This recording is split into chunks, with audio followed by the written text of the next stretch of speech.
Hello guys, it's Benga here again, and in this video I'm going to be showing you everything you need to know about setting up your Teespring account and getting your website up and running.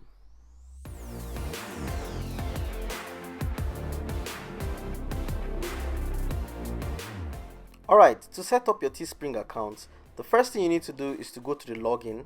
Now if you don't have a Teespring account before, it's going to come up with a pop-up saying you should register. And really all I did was just to register with my Google account, and that kind of sped up the whole process. It made it really quick and literally took seconds to register.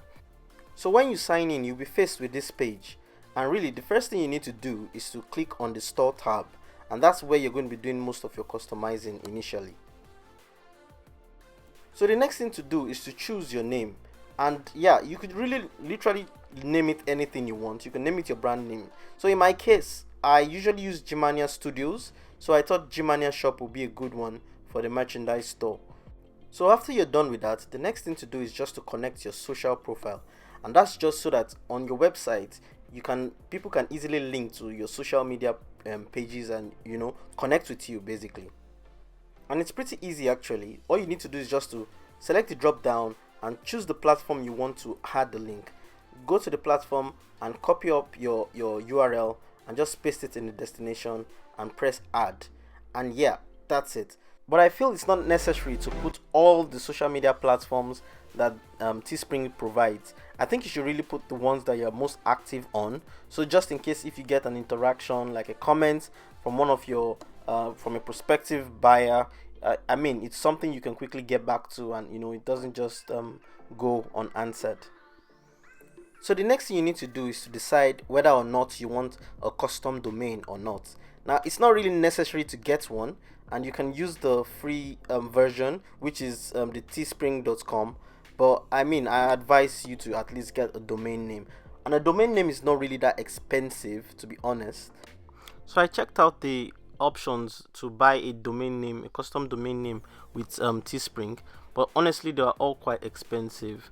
The ones I saw here was like 19 almost $20 per year, and I know you could get it a lot cheaper on other sites. So if you're looking to get a custom domain, I don't recommend buying it from Teespring, because yeah, it's just more expensive than how much you can get it on other sites. So I checked out HostGator to see if the domain would be a lot cheaper on there, and immediately I could see that HostGator offers it for $12.95, which is about $6 less than what you would have bought it on Teespring.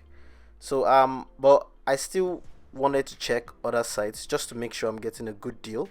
So I also went to Namecheap, and Namecheap actually offered even less. So Namecheap offered it for £6.42. That's for a whole year, and I think that's not too bad actually when you consider that that's actually 12 months. So yeah, I think that's pretty affordable. So just to ensure that I'm getting a good deal, I just went ahead into Google and I just typed buy the cheapest domain name, and GoDaddy came up with only £0.99. And yeah, at first that was really like, oh wow, that's amazing, it's really cheap. But I couldn't shake the feeling that there was some sort of terms and conditions attached to it. So I decided to kind of look in further, and that's when I discovered when they said £0.99 for the first year, and which, I mean, for the initial upfront, yeah, that's not too bad actually. That's pretty good. But so I decided to now check, okay, what am I going to be paying from the second year onwards? If I actually want to keep that particular domain name. So I decided to check for the second year, and I saw that you have to keep paying about £17 something, so which will bring your total to about £18.11, I mean, in 2 years. So when you compare that with the one of Namecheap, Namecheap is actually better, even though it says £6, but you're still going to pay that £6 in the second year, the third year, and onwards. So on the long run, Namecheap is better. So I decided to go with Namecheap. So the next place you want to go is the store editor, and this is where you're going to be doing most of your customizing of how your storefront is going to look like. And it has different sections. So I just went into the navigation bar and I put in my logo, and as well you can also put on your social links, just so that people can easily connect with you on social media. You can change the colors of the background and the menu items. But I noticed something about Teespring which is a bit annoying. When you make changes to the way you want your front end to be, it doesn't reflect immediately. So for example, if you go to the store and you're trying to go to how you want to view your store to see how it looks, it doesn't update automatically. And most times you just find out that what you've actually edited doesn't show up. So you have to go back in and basically redo it. So it took me a while to realize that you just have to wait for a while before the changes get updated. On the advanced panel, it gives you a bit more options to put in a title, a subtitle, and a bit of a body. Basically, you can introduce what your business is about. But I really found that to be a bit distracting, so I ended up not really using the subtitle and the body aspect. So I just used the title, and I just put a background picture at the back. To add items to your store, you can just click on the create tab, and then it comes up with like a different number of products that you can choose from.